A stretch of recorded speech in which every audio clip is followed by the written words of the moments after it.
Bonjour peuple de Dieu. Non, je ne vous entends pas bien ce matin. Bonjour frères et sœurs. Bonjour frères et sœurs. Comment ça va ce dimanche matin? Est-ce qu'on est content d'être là assis sous les arbres? Est-ce qu'on est heureux ce matin? Frère et sœur, si tu es heureux, lève-toi et acclame très fort notre Dieu. Lève-toi, lève-toi, lève-toi et acclame très fort notre Dieu.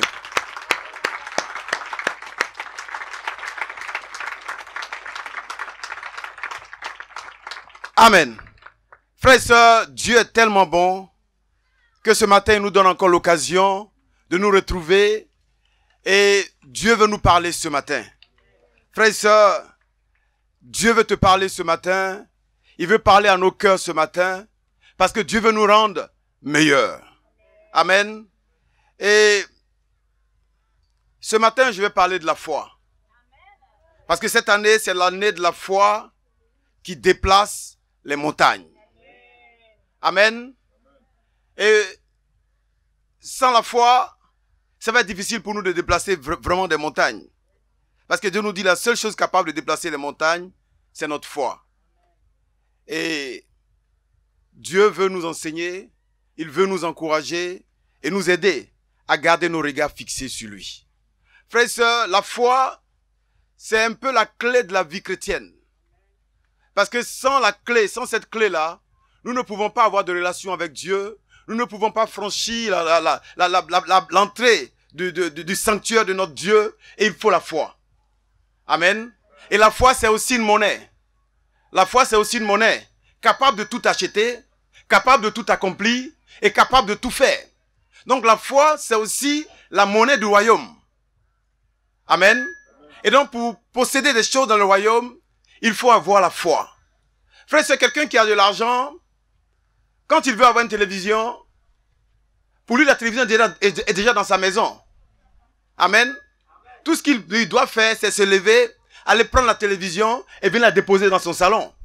Donc, avant même d'aller acheter la télévision, il ne se pose pas de questions. Est-ce que je vais avoir une télévision? Est-ce que le monsieur va me donner sa télévision? Non. Il sait qu'il a déjà une télévision et qu'est-ce qu'il fait? Il commence déjà à aménager la maison tout en pensant au fond de lui-même qu'il possède déjà cette télévision. Amen. Donc avant même d'aller acheter, il arrange les endroits, il achète la table qu'il faut et il va prendre la télévision pour venir la déposer. Parce que pour lui, il n'y a rien qui puisse l'empêcher d'avoir cette télévision. Et donc la foi, c'est cette manière-là de posséder déjà les choses qu'on espère. Amen. Et frères et sœurs, si en tant que chrétiens, nous n'avons pas compris cela, ça va être difficile pour nous. Donc la foi, la clé de la vie chrétienne. Allons-y en Hébreux chapitre 11. Nous allons lire du verset 1 au verset 3. Hébreux 11 nous décrit ce que c'est que la foi. Il dit la foi est une façon de posséder ce qu'on espère. C'est un moyen d'être sûr des réalités qu'on ne voit pas. Verset 2. C'est parce qu'ils ont eu cette foi que les hommes des temps passés ont été approuvés par Dieu. Verset 3. Par la foi, nous comprenons que l'univers a été harmonieusement organisé par la parole de Dieu et qu'ici le monde visible tire son origine de l'invisible. Amen. La Bible nous dit ici que la foi, c'est une façon de posséder ce qu'on espère. C'est-à-dire que tu possèdes déjà ce que tu espères. La foi, ce n'est pas est-ce que je vais avoir, est-ce que je vais pouvoir avoir telle ou telle chose. Non, la foi, c'est déjà posséder ce que tu espères. Amen. Et c'est aussi un moyen d'être sûr des réalités qu'on ne voit pas. Et c'est ça la foi. On sait que Dieu existe. On sait que Dieu a créé le monde par la parole. On sait que toutes ces choses existent par la parole de Dieu. Et que Dieu est l'auteur. Et la Bible dit que les hommes des temps passés ont été approuvés par Dieu à cause de leur foi. Pas à cause de leur argent, pas à cause de leurs biens, pas à cause de leur voiture, pas à cause de leur maison, mais à cause de leur foi. Donc frères et sœurs, nous ne pouvons qu'être approuvés à cause de notre foi, pas à cause d'autre chose. Par la foi, nous comprenons aussi que l'univers a été harmonieusement organisé par la parole. Mais les frères et sœurs, tout ce que vous voyez existe parce que Dieu a parlé. Les arbres, la nature, la mer, le ciel. Est-ce que vous pouvez imaginer qu'il y avait un vide? Rien n'existait. Et Dieu, par sa parole, a créé tout ce qui existe. Le soleil se lève et se couche. Même si maintenant on nous enseigne que le soleil ne bouge pas, que c'est la terre qui tourne. Mais le soleil a sa place. La lune a sa place. Les étoiles sont là parce que quelqu'un a organisé toutes ces choses. Amen. Il a organisé toutes ces choses. Il dit ainsi, le monde visible, ce que nous voyons, a été créé à partir de ce que nous ne voyons pas. Donc frères et sœurs, en tant que chrétiens, nous devons bâtir notre foi sur ce qui est invisible et non sur ce qui est visible. Parce que ce qui est visible vient de ce qui est invisible. Mais frères et sœurs, le piège dans lequel nous tombons, souvent nous voulons nous appuyer sur le visible pour bâtir l'invisible. Non, ça ne marche pas de cette manière. C'est l'invisible qui a créé le visible. Et donc, quand nous bâtissons notre foi, quand nous parlons de notre foi, nous nous appuyons sur ce qui est invisible. Amen. Donc, allons-y, je vais parler un peu plus vite que mon message. Premier point, la foi nous rend agréable à Dieu. Hébreux 11, verset 6. Au verset 6, la Bible dit, « Or, sans la foi, il est impossible de lui être agréable. Car celui qui s'approche de Dieu doit croire qu'il existe et qu'il récompense ceux qui le cherchent. » Frères et sœurs, la Bible dit qu'il est impossible. Oui, habituellement la Bible dit rien n'est impossible, rien n'est impossible, rien n'est impossible. Mais dans ce passage, la Bible nous dit qu'il est impossible d'être agréable à Dieu sans la foi. Ça veut dire que si tu n'as pas de foi, Dieu ne prend pas plaisir en toi. Dieu ne peut pas être heureux avec toi. Si tu bâtis ta foi ou si tu t'appuies sur ce qui est visible, frère et sœur, il est impossible pour toi d'être agréable à Dieu. Tu vas être agréable à Dieu à cause de ta foi. Et à cause de ta foi qui est capable de déplacer des montagnes. Frères et sœurs, la foi est une puissance. Frères et sœurs, la foi est quelque chose d'extraordinaire que Dieu met au service de ses enfants. Et si tu n'as pas cette foi, si tu manques de foi, alors, pourquoi es-tu assis ici ce matin?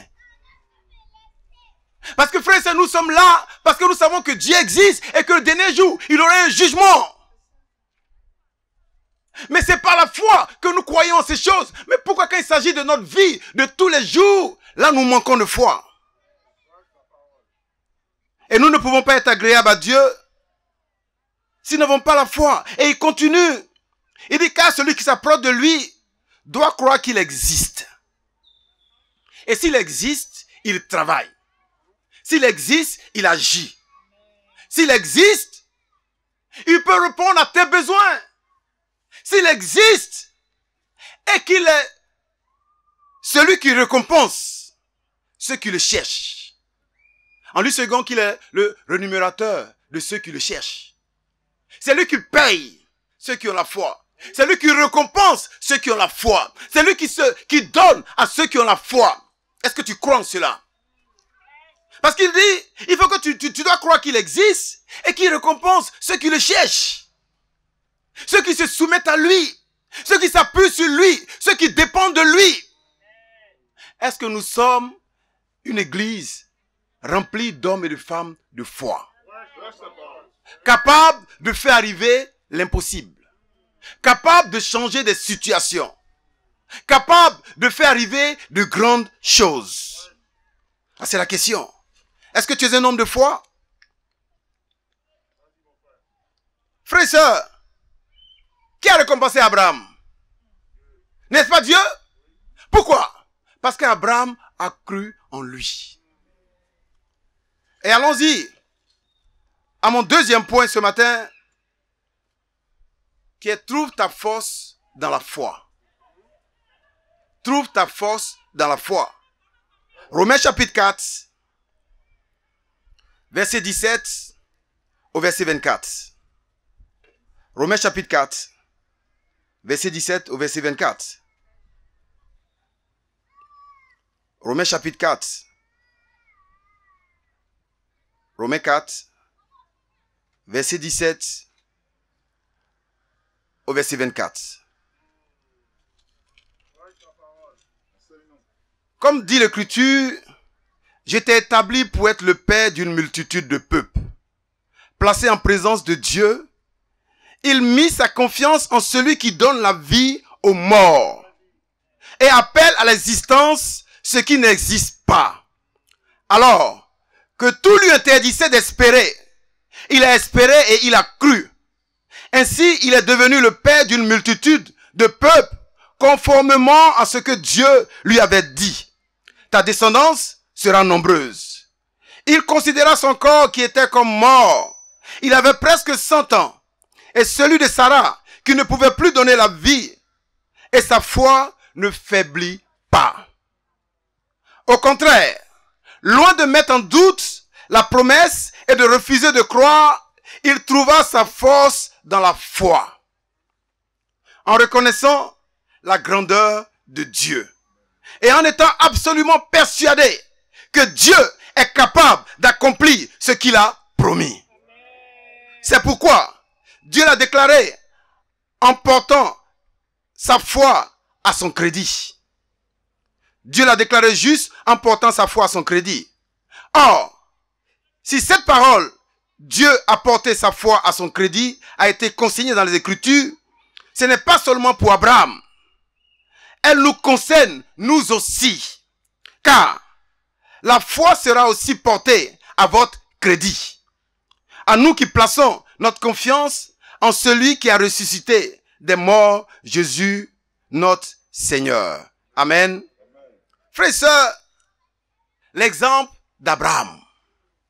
La Bible dit que Dieu a fait d'Abraham le père d'une multitude. Pourquoi? Parce qu'Abraham a mis sa confiance en celui qui donne la vie aux morts. Frères et sœurs, Abraham connaissait Dieu. Et notre problème, souvent, c'est parce que nous ne connaissons pas Dieu. Nous ne savons pas ce que Dieu est capable d'accomplir. Nous pensons que nous appuyer sur les hommes, cela va nous donner beaucoup de choses, plus que nous appuyer sur Dieu. Mais la Bible dit qu'il a placé sa confiance en Dieu, qui donne la vie aux morts. Et voilà pourquoi Abraham était capable d'aller sacrifier son fils sur cette montagne, parce qu'il savait que Dieu avait la possibilité de redonner vie à son fils. Et il appelle à l'existence ce qui n'existe pas. Il appelle à l'existence ce qui n'existe pas. Frères et sœurs, Dieu a appelé à l'existence le monde dans lequel nous vivons. Parce que ça n'existait pas. Et ce Dieu-là est capable de tout. Et si tu ne le connais pas, tu ne sais pas qu'il appelle à l'existence ce qui n'existe pas, tu risques de douter de lui. Et ce matin, je suis venu te dire que le Dieu que nous servons est un Dieu grand, un Dieu puissant, un Dieu à qui rien n'est impossible. La Bible dit qu'Abraham était âgé, Dieu lui dit tu vas avoir un enfant. Il avait 100 ans, sa femme avait 90 ans. Il pouvait regarder sa femme qui avait vieilli, qui avait atteint la ménopause, qui ne pouvait plus donner fait d'enfant. Mais Dieu appelle à l'existence ce qui n'existe pas. La Bible dit qu'il n'a pas tenu compte. Il a cru. Frère et sœur, il ne s'est pas appuyé sur le visible. Il a cru à l'invisible. Il n'a pas considéré toutes ces choses. Ni son corps qui était comme mort. Il a cru. Amen. Il a cru. Et Sarah a eu un enfant. La Bible dit que sa foi, il n'a pas faibli dans sa foi. Et souvent nous regardons les circonstances pour bâtir notre foi.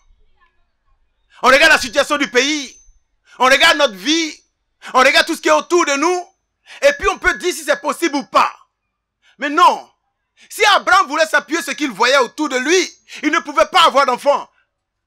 Normalement. Mais puisque Dieu ne travaille pas dans ce qui est normal, il va au-delà. Abraham a cru. Il a fait confiance en Dieu. Et Dieu a répondu à sa prière. Sur quoi est-ce que tu t'appuies pour bâtir ta foi? Frères et sœurs, nous avons vécu des moments où on était obligé de travailler avec notre foi. Quand on était dans l'ancien mouvement, ici aussi, frères et sœurs, quand les gens ont commencé à laisser de côté la parole de Dieu, nous nous sommes levés, nous avons dit non, nous ne pouvons pas rester dans cette chose. Mais frères et sœurs, on avait un salaire, on avait une assurance, on avait tout.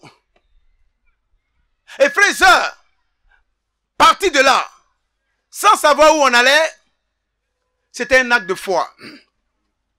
C'était un acte de foi. Frère, c'est quelqu'un qui laisse le salaire qu'il a, qui laisse le travail qu'il a, qui laisse ses avantages qu'il a, et qui s'engage dans quelque chose qu'il ne voit même pas dessus. Frère, nous nous sommes levés, on dit, et quelqu'un nous a approché, un ami nous a approché pour nous dire, vous avez pensé aux enfants? Si vous allez, qu'est-ce que vous allez manger? Mais il n'y avait rien sur quoi on pouvait s'appuyer. Ce qu'on savait, c'est qu'on avait mis notre confiance au Dieu qui appelle à l'existence ce qui n'existe pas. On savait que quand tu poses un pas de la foi, Dieu ne t'abandonne jamais. Frère, on savait. Mais on a posé le pas de la foi. Et c'était pas facile. Mais on était heureux de poser le pas de la foi. Et on ne s'inquiétait pas. On vivait notre foi tranquillement. On avançait. Et puis à la fin du mois, un jour on était là. On reçoit des enveloppes. On nous dit, allez payer vos maisons. Frères et sœurs, quand tu fais confiance en Dieu, Dieu ne t'abandonne pas. Parce qu'il appelle à l'existence ce qui n'existe pas. Il n'y avait rien sur quoi on pouvait s'appuyer. Mais on savait que notre Dieu était un Dieu fidèle. Ça, on ne pouvait pas nous enlever. On savait qu'il était capable de faire au-delà de ce qu'on pouvait penser ou même imaginer. On a cru comme Abraham, alors qu'il n'avait même plus d'espoir. Les gens nous regardaient pour dire, mais ils vont où? Les gens nous appelaient pour dire, mais est-ce que tu sais où tu mets les pieds? Fais attention. Ce n'est pas bon pour toi. Là, tu as tout. Frère et sœur, c'était un choix entre ce qu'on voyait et ce qu'on ne voyait pas. C'était un test entre la foi et la vue. Et nous avons décidé de poser le pas de la foi. Et chacun va avoir un test de la foi. En tant que disciple, tu auras un test de la foi. Et qu'est-ce que tu vas décider de faire? Est-ce que tu décides de poser le pas de la foi? Frère et sœur, Dieu ne prendra pas plaisir en toi si tu manques de foi.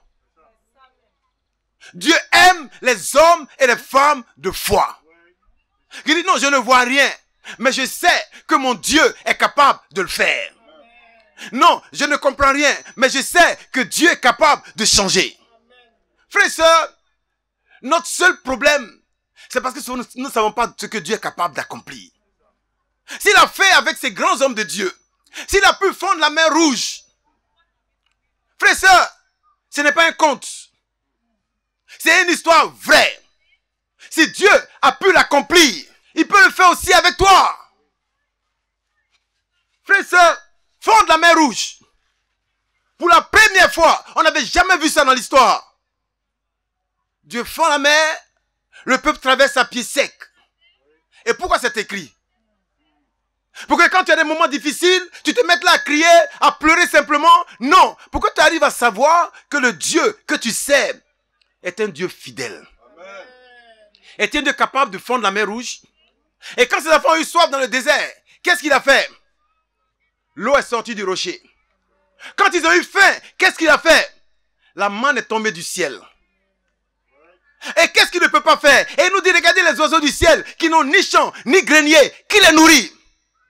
Regardez les fleurs. Même dans Salomon, dans toute sa gloire, n'a pas été habillé comme l'une des fleurs. Dieu se préoccupe plus des oiseaux que de nous, ses enfants. Frère, c'est le seul problème. C'est notre manque de foi. Dieu veut faire de grandes choses pour toi, mais Dieu ne fait pas avec celui qui n'a pas de foi, celui qui ne croit pas en lui, celui qui n'a pas confiance en lui. Dieu veut bénir son église. Tu vas porter du fruit. Mais si tu as la foi, est-ce que tu as la foi que tu vas porter du fruit d'ici la fin de cette année? Est-ce que tu as la foi que tu vas faire de grandes choses d'ici la fin de cette année? Est-ce que tu as la foi que l'Afrique francophone sera gagnée d'ici quelques années? Il va dire d'ici la fin de cette année. Mais c'est possible avec la foi. Frères et sœurs, c'est possible avec la foi. Dieu peut susciter dans chaque pays. Et vous allez voir, les missions vont aller rapidement. Parce que Dieu est capable de tout. Qui savait que le Burundi allait commencer? Ça, c'est Dieu. Le Cameroun, c'est Dieu. Mais est-ce que tu as la foi pour aller? On a vu des gens nous demander, mais si on va au Cameroun, comment on mange? Et celui qui donne la vision, donne aussi la provision. Dieu ne peut pas t'envoyer dans le désert et puis ne pas faire sortir l'eau du rocher pour toi. Il ne peut pas t'envoyer dans le désert et puis ne pas faire tomber la manne du ciel. S'il a fait pour ses enfants, il est le même hier, aujourd'hui et éternellement. Il va le faire aussi pour toi. Est-ce que tu as la foi? Est-ce que tu as la foi? Troisième point. Parle à ta situation. Parle à ton problème. Amen. Marc chapitre 11, versets 12 à 14. Marc chapitre 11. Marc chapitre 11. Je vais lire du verset 12 au verset 14. Le lendemain, après qu'il fut sorti de Béthanie, Jésus eut faim. Apercevant de loin un figuier qui avait des feuilles, il alla voir s'il trouverait quelque chose. Et s'en étant approché, il ne trouva que des feuilles, car ce n'était pas la saison des figues. Prenant alors la parole, il lui dit, que jamais, personne ne mange de ton fruit. Et ses disciples l'entendirent. Frères et sœurs, le Fils de Dieu a faim. Et toi, tu es un figuier. Il va voir s'il peut avoir des figues, même si ce n'est pas la saison des figues. Il doit être servi. Et le figuier dit qu'il n'y a pas de figues. Et dit, plus jamais personne ne mangera de ton fruit. C'est fini pour toi. Frères et sœurs, et après ça, Jésus va dans le temple, il chasse les vendeurs dans le temple, et puis le lendemain, allons voir du verset 20 au verset 24. Du verset 20 au verset 24. Le matin, en passant, les disciples virent le figuier séché jusqu'aux racines. Pierre, toujours Pierre. Pierre, se rappelant de ce qui s'était passé, dit à Jésus, « Rabbi, Rabbi, regarde, le figuier que tu as maudit a séché. » Lui, il était étonné, épaté. Il dit, « Regarde, hier tu as maudit le figuier devant nous. Il a séché. » Jésus prit la parole et leur dit. Maintenant, il ne s'adresse plus au figuier, il a fini le figuier. Le figuier a séché. Il dit, ayez foi en Dieu. Amen. Frères et sœurs, ayons foi en Dieu. Jésus revient et dit, ayez foi en Dieu. Je vous le dis en vérité. Si quelqu'un dit à cette montagne, ôte-toi de là et jette-toi dans la mer, et s'il ne doute point en son cœur, mais croit que ce qu'il a dit arrive, il le verra s'accomplir. C'est pourquoi je vous dis, tout ce que vous demanderez en priant, croyez que vous l'avez reçu et vous le verrez s'accomplir. Frères et sœurs, Jésus nous donne un enseignement ici qui est vraiment capital. D'abord, avant de nous donner un enseignement, il nous montre d'abord l'exemple. Quand Jésus va près du figuier pour avoir des figues, à qui il s'adresse? À qui il parle? Il parle à qui? Est-ce qu'il parle à Dieu?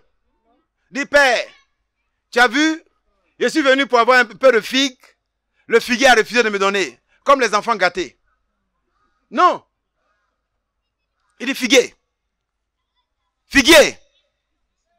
Mais attends, quand tu regardes, peut-être en train de parler au figuier, tu vas te dire, mais attends, le monsieur là, qu'est-ce qu'il a? Il dit figuier. Bon. Plus jamais personne ne mangera de ton fruit. Le figuier a entendu, il a séché. Et le lendemain, quand Pierre voit le figuier, Pierre lui est étonné. Il dit, Jésus, regarde, le figuier que tu as maudit a séché. Il dit, oui, c'est pour ça que je vous dis, ayez foi en Dieu. Ayez foi en Dieu. Je vous dis en vérité, si quelqu'un dit à cette montagne, il n'a pas dit s'il dit à Dieu, hein. S'il dit à cette montagne, ôte-toi de là et jette-toi dans la mer, et s'il ne doute point dans son cœur, mais croit que ce qu'il a dit arrive, il le verra s'accomplir. Il dit, je vous dis, si quelqu'un dit à cette montagne, quelqu'un parle à cette montagne, s'il ne doute pas, il croit ce qu'il dit, il le verra s'accomplir. Est-ce que tu parles aux situations dans ta vie? Ou bien on fait comme les enfants gâtés. Seigneur, vraiment actuellement, c'est chaud. Actuellement, c'est dur. Seigneur, vraiment, déplace la montagne. Il dit, ça, c'est pas mon travail. Je t'ai donné un pouvoir. Tu as la foi. Parle à la montagne. Parle à tes situations. Combien d'entre nous, nous prions en parlant à nos situations? Vous dites, Seigneur, je suis fatigué de ne pas porter du fruit. Où ils sont? Je vais avoir un homme comme l'eunuque éthiopien. Quelqu'un qui te cherche et qui a faim et soif de ta parole. Seigneur, enlève, tu t'adresses à la situation. Tu parles à la situation. Tu parles à la montagne. Tu ne pleures pas au pied de la montagne. Tu ne pleures pas au pied de ton père. Si Jésus allait, il dit, bon, le figuier m'a pas donné de figues. Je vais voir mon Seigneur. Père, vraiment, quand je cherche des figues, je ne trouve pas de figues. Non. Parle au figuier. Et Jésus saisit l'occasion et il donne un enseignement à ses disciples. Parlez au problème. Parle à la montagne. Dis à la montagne de se déplacer. Dis à la montagne, frère, c'est la montagne, c'est quoi? Vous pensez que c'est la montagne? C'est ce que tu traverses, ce que tu appelles problème. Dieu appelle ça une montagne. Parle à cette situation. pour que ça change, pour que ça quitte ta vie. Parle. Il dit, ayez foi en Dieu. Et si vous avez foi en Dieu, parlez aux situations. Et vous allez voir les choses se déplacer dans votre vie. Et rien ne vous sera impossible. Si les choses sont impossibles pour toi, le problème, ce n'est pas Dieu. Souvent on vient, non, Dieu m'a pas fait ça. Dieu m'a pas fait ça. Non. C'est comme un policier qui se laisse tuer par des bandits. Le problème, c'est qui? C'est l'État de Côte d'Ivoire ou c'est lui-même? Tu as une âme. Tu ne sais pas utiliser ton âme. Mais les bandits vont te tuer. Tu dois t'entraîner, être plus rapide, être plus fort que les bandits. Et la foi est une âme, en Ephésiens 6. Le bouclier de la foi. Pour éteindre les flèches enflammées du malin. Mais est-ce que tu utilises ton âme qui est le bouclier de la foi?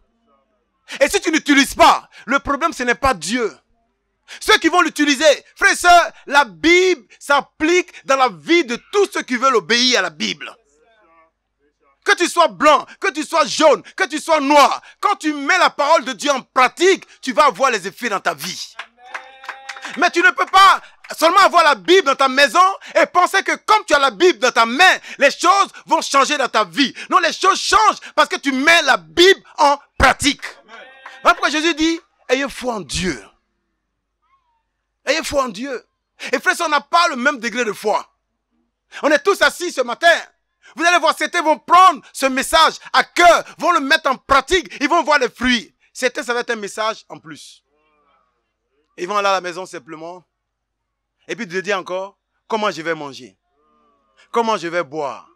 Comment ça va arriver?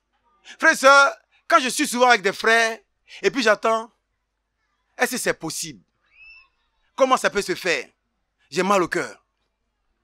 Je me dis, avec Dieu, rien n'est impossible. Frères et sœurs, si tu marches avec moi que tu n'as pas la foi, on va pas durer ensemble. Parce que frères et sœurs, quand quelqu'un manque de foi à côté de toi, ça te dérange.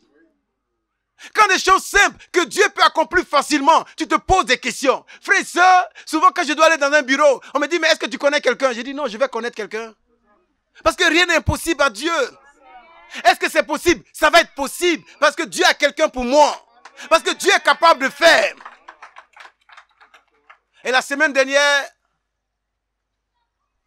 on a donné la liste des gens qu'on doit mettre à baptiser. Et j'étais là, j'ai dit, le centre sud, ça fait combien de temps on n'a pas encore baptisé? J'ai dit, Seigneur, ça c'est pas toi, tu m'as tout donné. Cette semaine, je dois avoir des amis que je vais aider à avoir une relation avec toi, qui vont te connaître. Ma femme et moi, on a prié pour ça. Et on s'est mis au travail. On a travaillé. C'était pas facile. Souvent, il fallait aller à Koumassi. Il faut aller manger avec eux. Il faut aller étudier avec eux. Il faut passer de bons moments avec eux. Frères et sœurs, la semaine, on a travaillé la semaine. Et par la grâce de Dieu, aujourd'hui, Gabin, Salomon, Arnaud, Abraham vont être puissamment baptisés au centre sud ce matin. Frères et sœurs, les choses arrivent parce que tu te mets devant Dieu et tu prends ce qu'il t'a donné. Dieu nous a tout donné. Dieu a tout mis à ton pouvoir. Si tu peux déplacer une montagne, qu'est-ce que tu n'es pas capable de faire? Qu'est-ce que tu n'es pas capable de changer? Et ma prière pour nous ce matin, c'est que nous devenons des hommes et des femmes de foi. Capables de faire arriver ce qui est impossible. Ce qui semble être impossible. Parce qu'avec Dieu, rien n'est impossible. Dieu nous aime. Il nous a mis plein d'exemples dans la Bible. L'exemple d'Abraham. L'exemple de tous ces grands hommes de Dieu qui ont laissé les trésors de l'Égypte pour avoir les trésors de Dieu. Et Dieu a béni leur vie. Frères et sœurs, la foi, c'est la clé du royaume de Dieu. C'est la monnaie du royaume de Dieu. Avec la foi, nous pouvons tout avoir, nous pouvons tout acheter, nous pouvons tout faire si nous avons la foi. Que Dieu bénisse son Église. Je vous aime beaucoup. Est-ce que tu crois que Jésus-Christ est le Fils de Dieu, qu'il est mort, enterré, ressuscité le troisième jour pour le pardon de tes péchés? Et quelle est ta confession de foi? Oui, je le crois. Jésus est mon Seigneur. Oui, je le crois. Jésus est mon Seigneur. Oui, je le crois. Jésus est mon Sauveur. Oui, je le crois. Jésus-Christ est mon Seigneur. Oui, je le crois. Jésus-Christ est mon Seigneur. Oui, je le crois. Je reconnais que Jésus-Christ est mon Seigneur. Oui, je le crois. Je crois que Jésus est mon Seigneur et Sauveur.